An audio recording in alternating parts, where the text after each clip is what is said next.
तिवारी जी, आप महाराष्ट्र की धरती से हैं, उत्तर प्रदेश से भी हैं। आज अयोध्या भूमि में 1008 कुंडी यज्ञ राम भद्राचार्य जी के सानिध्य में कर रहे हैं। तो यह यज्ञ जो आप आज कर रहे हैं, इसका क्या महत्व है और यह राम प्रतिष्ठा से क्या जुड़ा हुआ है? सबसे पहले सभी सनातनी भाइयों को जय श्री राम। यह हमारे परम पूज्य गुरुदेव भगवान राम भद्राचार्य महाराज जी का आशीर्वाद है हम लोगों पर, जिन्होंने हम लोगों को इस यज्ञ में बैठने का सौभाग्य प्रदान किया। हमारे गुरुदेव जी का ये 75वां जन्म दिवस है, जिसका अमृत महोत्सव अयोध्या की धरती पर मनाया जा रहा है और ये दैव योग है, भगवान राम की कृपा है हमारे गुरुदेव के ऊपर कि इसी समय उनका यहाँ पर स्थापना भी किया जा रहा है। पिछले 500 वर्षों से सनातन धर्म में जो पीड़ा झेली है आक्रांताओं के आक्रमणों से, उससे मुक्ति पाने का समय आ गया। हमारे गुरुदेव भगवान की कृपा से राम मंदिर की स्थापना में कोई विघ्न न आए, इसलिए 1008 कुंडी हनुमत यज्ञ का यहाँ पर आयोजन पिछले 14 तारीख से किया जा रहा है और आज हमने करीब 1.25 करोड़ आहुतियां पिछले 8 दिनों में दे दी है हनुमान जी के नाम पर। कल यहाँ पर समापन होगा। उसके बाद हमारे गुरुदेव भगवान के हाथों ही कल राम मंदिर का स्थापना किया जाएगा, जिसमें हमारे देश के प्रधानमंत्री श्री नरेंद्र मोदी जी, हमारे उत्तर प्रदेश के यशस्वी मुख्यमंत्री श्री योगी आदित्यनाथ जी और तमाम बड़े संत महात्मा उपस्थित रहेंगे। और हमें गर्व है कि 125 करोड़ सनातन धर्म के लोग हैं भारत में, जिसमें से 1008 लोगों को भगवान राम ने अपने स्थापना के मौके पर सेवा के लिए चुना है, जिसमें हमारे जैसे तुच्छ प्राणियों को भी ये सौभाग्य प्राप्त हुआ है। हमें समझते हैं कि इससे हमारा जीवन धन्य हो गया और ये अयोध्या आने वाले समय में पूरे विश्व में राम राज्य स्थापित होगा। ये अयोध्या का राम दरबार ऐसा है जो कि पूरे विश्व के राजाओं का ये दरबार है। यहाँ पर राजा, पूरे ब्रह्मांड के राजा हमारे भगवान श्री राम है और हर कोई उनके चरणों में शीश नवाता है। और हमें लगता है कि आने वाले समय में राम राज्य पूरे देश में आएगा, देश में नहीं पूरे विश्व में आएगा। भारत हमारा अखंड बनेगा, जैसे अखंड था वैसे अखंड भारत की हमें कल्पना है और हमारी इच्छा है कि हमें अखंड भारत प्राप्त हो। पिछले 500 साल में, 500 वर्षों में कितने महात्माओं ने लड़ाइयां लड़ी राम जन्मभूमि के लिए, कितनों ने अपने प्राण त्यागे। मुझे लगता है कि कभी किसी जन्म में हमने भी इस लड़ाई में प्राण त्यागे हो गए, इसलिए प्रभु की कृपा हुई कि इस जन्म में हमें सशरीर अपनी पूजा में बैठने का इन्होंने एक मौका दिया। इसके लिए हमें लगता है हमारा जीवन सफल। बहुत बहुत धन्यवाद अशोक तिवारी जी। आप एक वरिष्ठ पत्रकार हैं और साधु समाज से भी जुड़े हैं, सनातन से जुड़े हैं और कई ऐसे पत्रकार हैं जो कि इस लाइन में नहीं है कि अपने समाज, अपनी संस्कृति, अपने सनातन को जान सके। आप उनके लिए क्या संदेश देंगे? देखिए, धर्मो रक्षति रक्षिता, जो धर्म की रक्षा करेगा धर्म उसकी रक्षा करेगा। और मनुष्य के जीवन में भगवान ने कहा है धर्म अर्थ काम मोक्ष 4 चीजें होती हैं, जिसमें धर्म प्रधान है। अगर आपके पास धर्म नहीं है तो आपके पास कुछ नहीं है। यह मनुष्य शरीर पानी का एक बुलबुला है, आज है कल नहीं है। अनंत जन्मों से करोड़ों सालों से जब सृष्टि रही है, ऐसे लोग आते रहे हैं, जाते रहे। मनुष्य जीवन का एक ही लक्ष्य होता है, परम पिता परमात्मा की प्राप्ति करना। ये भौतिक संसाधन हमें जीवन जीने के लिए एक जरूरी साधन मात्र है, लेकिन उनसे हमें भगवत प्राप्ति नहीं होती है। और हमारे मनुष्य जीवन का ये उद्देश्य ही है हम भगवान को जाने, उस परम तत्व को जाने, ताकि हम इस जीवन मरण के चक्र से मुक्त हो सके, के चक्र में, सृष्टि के चक्र में घूमना न पड़े। इसलिए मैं सभी सनातन धर्म के भाइयों का हमसे अपील करूंगा, ईश्वर सबसे पहले है, धर्म सबसे पहले है, बाकी सब सारी चीजें उसके नीचे है और ईश्वर से बड़ा न कोई है न कोई रहेगा।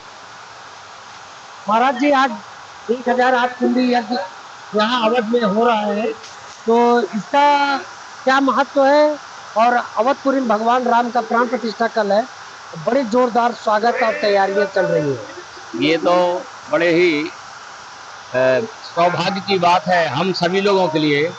ये जो 1008 कुंडीय श्री हनुमान महायज्ञ का आयोजन प्रातः स्मरणीय अनंत श्री भूषित जगत गुरु श्री रामभद्राचार्य जी महाराज के पावन संकल्प से विश्व कल्याण और सामाजिक सद्भाव सभी की मनोकामना पूर्ति के लिए ये यज्ञ पावन भूमि जो अवध है, अवध में किया जा रहा है। कहा जाता है कि यदि तीर्थ में किसी नदी के किनारे कोई भी आयोजन किया जाता, धार्मिक अनुष्ठान किया जाता है, तो उसका 1000 गुना फल प्राप्त होता है।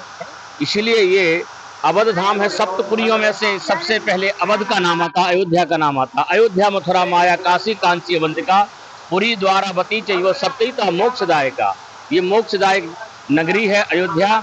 और गोस्वामी तुलसीदास जी महाराज भी कहते हैं रामचरितमानस में कि कोट कल्प काशी बसे मथुरा कल्प 1000 एक निमिष सरयू बसे तुलय न तुलसीदास।